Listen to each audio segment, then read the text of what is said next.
The rain fell in thin, silver sheets, pooling on the worn planks of the bridge. Two figures stood facing each other, their silhouettes blurred by the mist rising from the river below. The world seemed to hold its breath.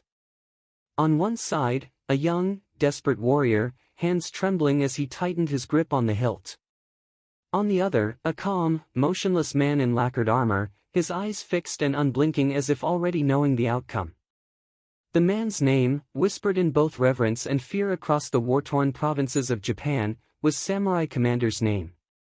To his enemies, he was a phantom, a blade that always struck true, a tactician who never left the battlefield in defeat. To his allies, he was the embodiment of Bushido, the way of the warrior, a living reminder that skill could be as fearsome as an army. And to history, he would become something even rarer, a samurai who never lost a duel. But legends are not born whole, they are forged piece by piece in the fire of chaos. And chaos was all that Japan had to offer in the late 16th century, the age of the warring states. It was the Sengoku Jidai, the age of the warring states, a century-long storm where Japan fractured into hundreds of rival domains. Lords, or daimyo, rose and fell like the tides, their armies clashing in endless cycles of ambition, revenge, and survival. Castles burned, villages emptied, and the common people became pawns in a deadly game for power. In this world, life was not measured in years but in battles survived. A single mistake on the field could mean dishonor, exile, or death. For the young samurai who would one day become the undefeated, war was not a choice, it was the air he breathed from birth. Born the son of a minor retainer, his family owed service to a powerful daimyo whose banners bore the emblem of a rising clan. The boy grew up watching soldiers train in the courtyard, listening to stories of duels that ended in a single, perfect strike. At the age of 13, he was handed his first real katana. Unlike the ceremonial blades carried by boys of noble birth, this one was meant to kill. It was heavy in his hands, the folded steel shimmering faintly in the light. His instructor, a battle-scarred veteran missing two fingers, taught him that a duel was not about speed or strength alone. Win before the blade leaves the scabbard, the man told him. Victory began in the mind. His first true combat came not in a formal duel, but in an ambush on a forest road. Bandits descended on his small escort party, blades flashing in the dappled sunlight. Amid the chaos, the young samurai's training took over, feet rooted, breath steady, eyes tracking his opponent's center of gravity. One clean draw cut, and the bandit's attack ended before it began. That moment, sharp, unshakable, became his first victory and the seed of a lifetime's discipline. By the time he was in his 20s, the commander's reputation was beginning to spread beyond his own province. His skill in both swordplay and battlefield command earned him challenges from warriors eager to make their name by defeating him. Most duels of the era were short, brutal affairs, decided in moments.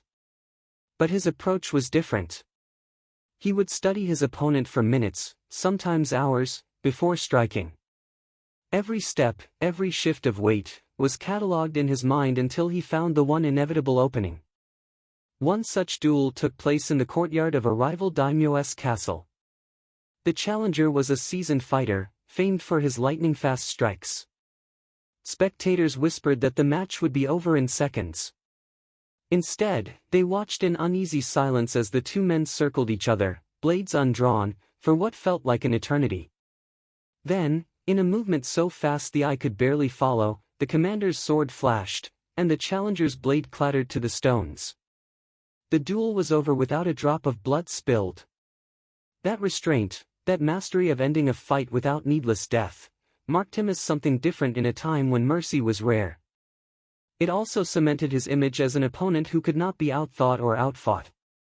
As Japan's civil wars raged on, his service brought him to campaigns across the islands, from the lush river valleys of Kyushu to the snowbound fortresses of northern Honshu. On the battlefield, he combined the personal precision of a duelist with the sweeping vision of a general. His troops learned to trust that he would never order a charge without knowing it would succeed, never risk lives for glory alone. But with every victory came whispers. Some said he made pacts with spirits, others claimed his blade was blessed. In truth, his advantage lay in relentless preparation, studying maps by candlelight, rehearsing troop maneuvers in his mind, and walking the terrain before dawn while others slept.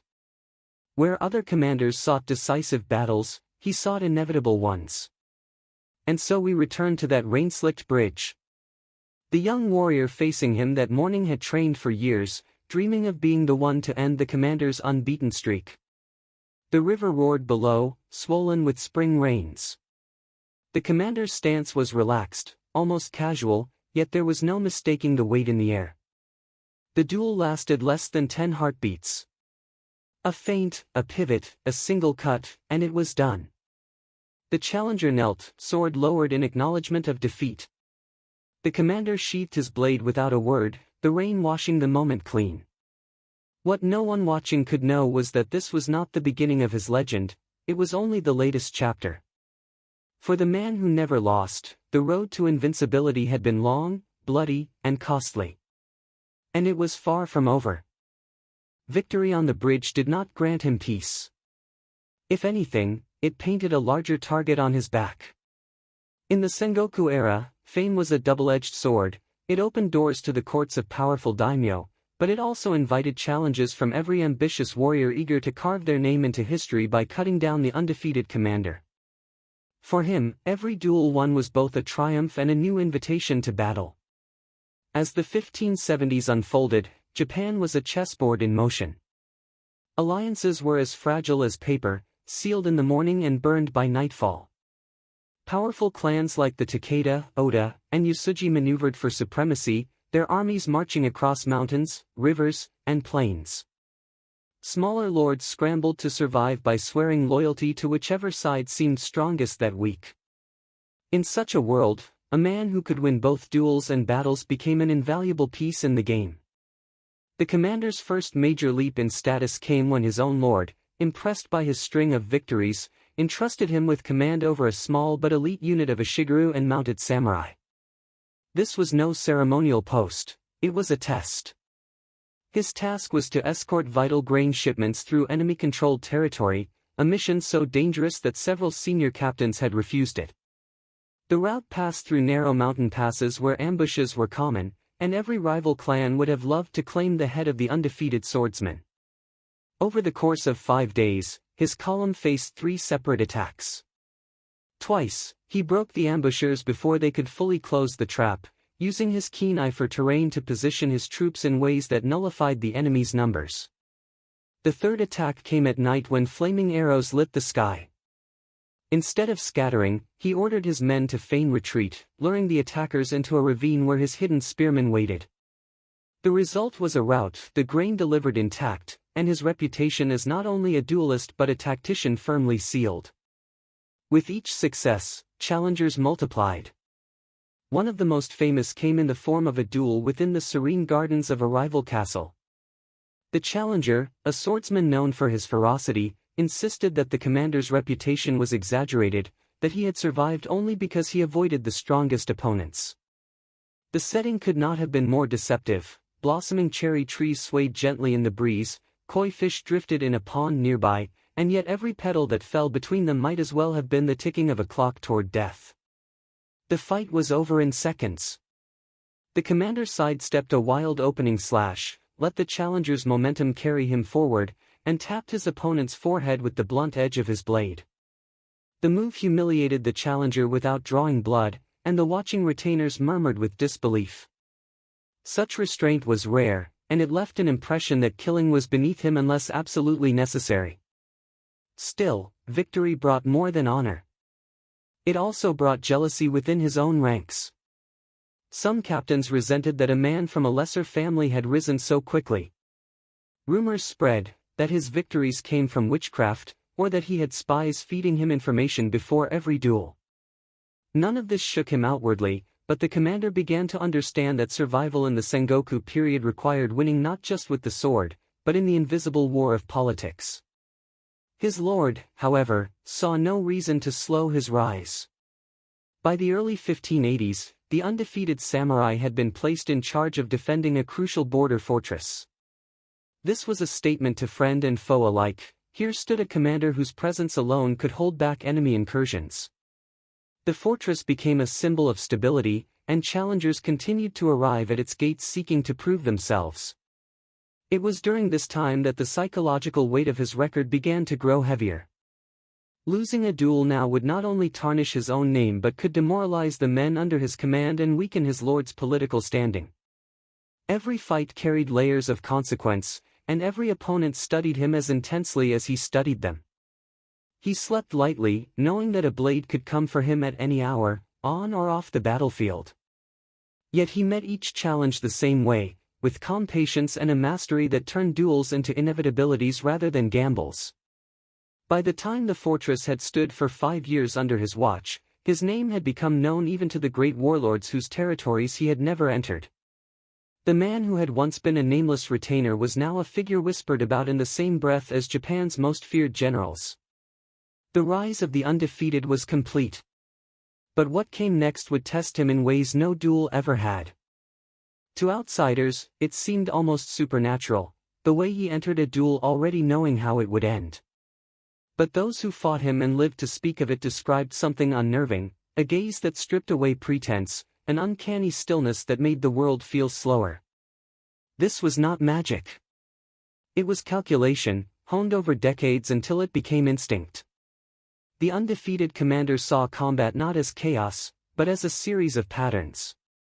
Every opponent, no matter how skilled, revealed themselves in small ways, a tightening of the shoulders before a strike, a heel that lifted a fraction early, a glance that betrayed the next move.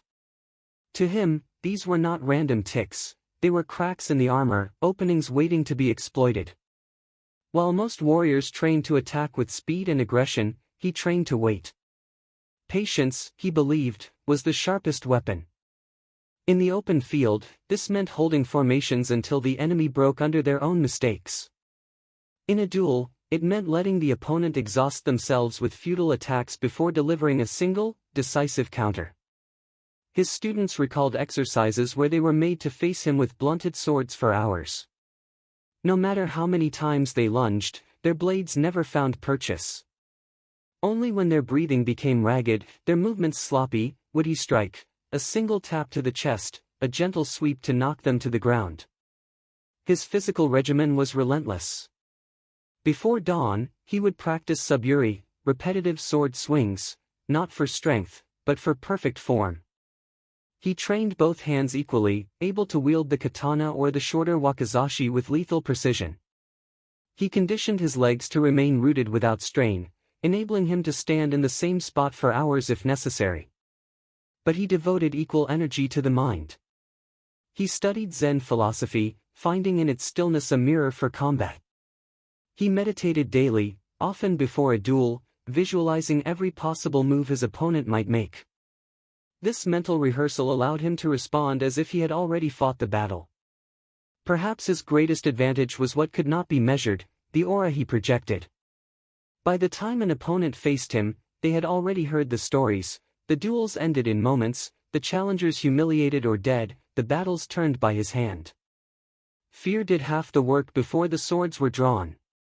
He rarely spoke before a duel. Silence was its own weapon, letting the challenger's mind race, filling it with doubt. When he did speak, it was often a simple observation: you grip the sword too tightly, or your stance is unbalanced. Such words were not insults but seeds of uncertainty, planted seconds before the fight began. Yet this mastery came at a cost. The higher he climbed, the fewer equals he found. True challenges became rare, and with them, the joy of testing himself against the unknown. Each duel became less about discovery and more about maintaining perfection. He could never afford to underestimate an opponent, yet deep down, he longed for one who could truly push him to his limits. For now, there was no such man. But on the horizon, the wars of the Sengoku period were shifting, and soon his skills would be tested not in the quiet precision of single combat, but in the roaring chaos of battles that could decide the fate of entire provinces. War is the crucible in which reputations are tested, and the undefeated commander was no exception. Duels had made his name, but battles would decide his legacy. In the Sengoku era, a single day on the field could wipe away years of glory, or immortalize a man forever. It began with a fortress.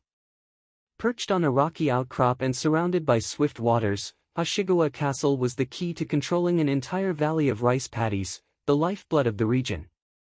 An enemy daimyo, determined to break his lord's hold on the land, sent a force twice the size of the garrison. The commander took charge of the defense. He walked the walls before dawn, tracing the angles of the battlements, noting where the stone was worn smooth by rain. His plan was not to withstand the siege indefinitely, that would invite starvation, but to break the enemy's will before they could bring their full strength to bear. When the attack came, his archers loosed in perfect volleys, not at the mass of troops but at the officers urging them forward. Within hours, confusion spread in the enemy ranks.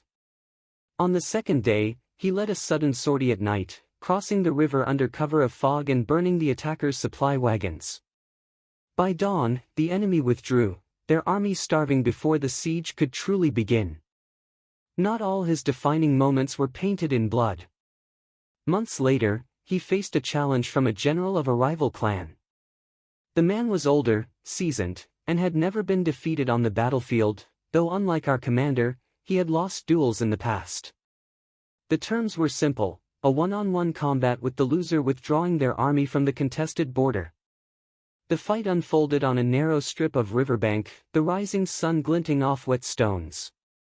The two men exchanged only a handful of blows before the commander locked the general's blade in a bind, disarmed him, and let his sword fall harmlessly into the shallows. No killing blow was struck. The general bowed deeply, kept his word, and retreated.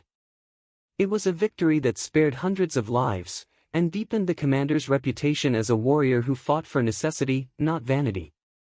But not every encounter offered mercy.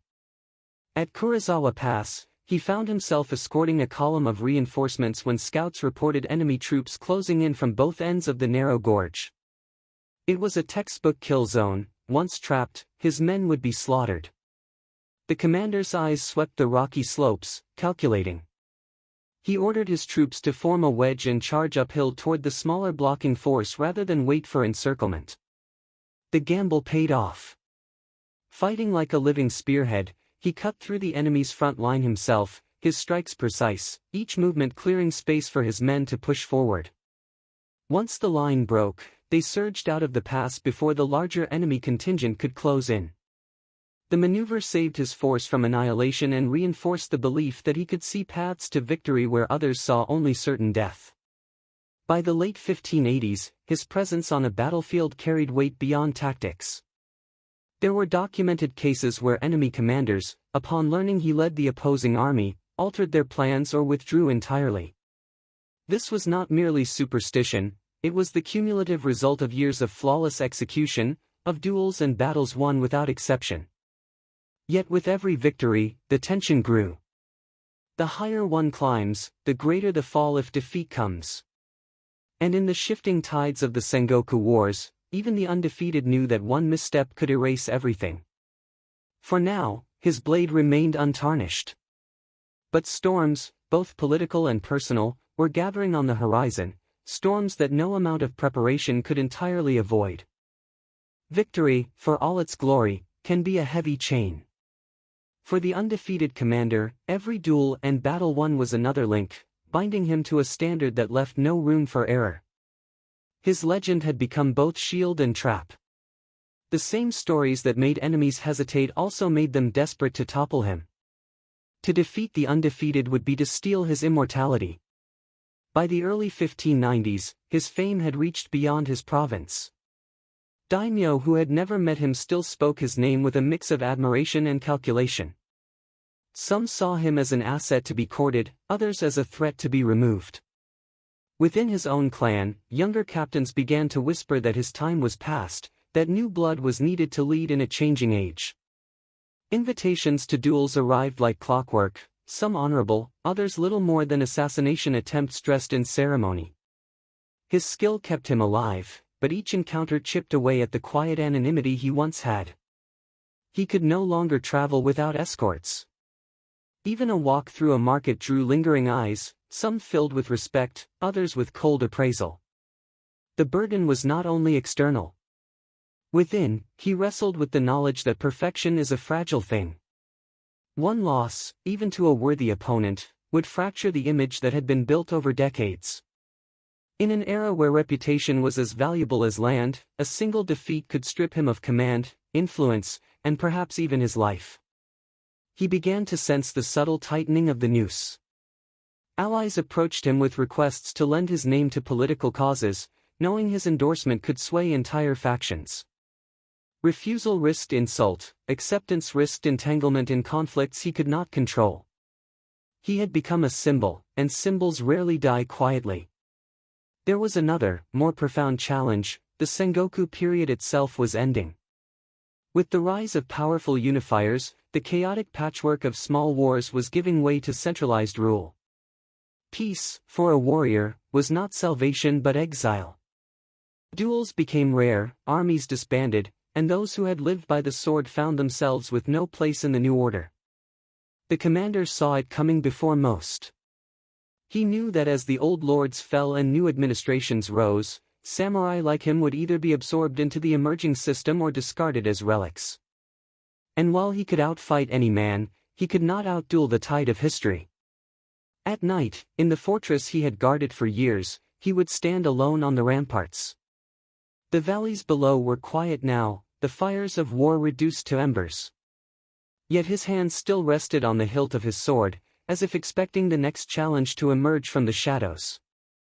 He had survived countless battles, but now he faced an enemy he could not cut down: the slow, inevitable erosion of purpose.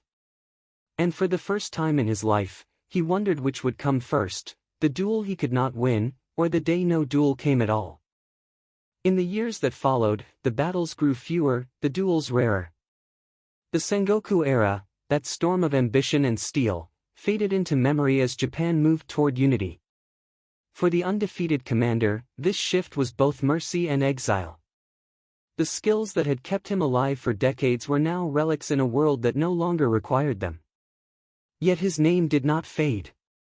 If anything, the lack of new battles gave his legend room to grow, unblemished by defeat. In castle halls and roadside inns, travelers told stories of the man who never lost, his figure reshaped by each retelling. In some versions, he could slice a falling leaf in half before it touched the ground. In others, he once stared down 10 men until they dropped their weapons and fled. The truth was already dissolving into myth. Some of his students carried his techniques into the next generation, founding martial schools that claimed descent from his style. Their scrolls preserve not only his methods of swordsmanship but his philosophy, that a duel is won before it begins, in the mind. These schools flourished for decades, some even surviving into modern times, where their kata and stances are still practiced as living echoes of his craft. Historians debate the exact number of duels he fought. Some say dozens, others claim more than 100. Records are incomplete, often colored by the biases of those who recorded them. But in every account, one fact remains unchanged: not a single defeat is recorded in his lifetime. In the end, his death came not in the chaos of battle but in the quiet of old age, a fate rare for a man of his profession. Some say he died seated in meditation, his sword resting across his knees. Others claim he passed in his sleep, still dressed in armor as if ready for one last fight. Whatever the truth, his life leaves a question hanging in the air: was his perfection a product of unmatched skill or the careful choice of when and where to fight? The answer may be lost to history, but perhaps that is the point. A legend is stronger when it leaves room for mystery. And so, in the mists of memory, the undefeated blade remains, unsheathed, ready, waiting, eternal.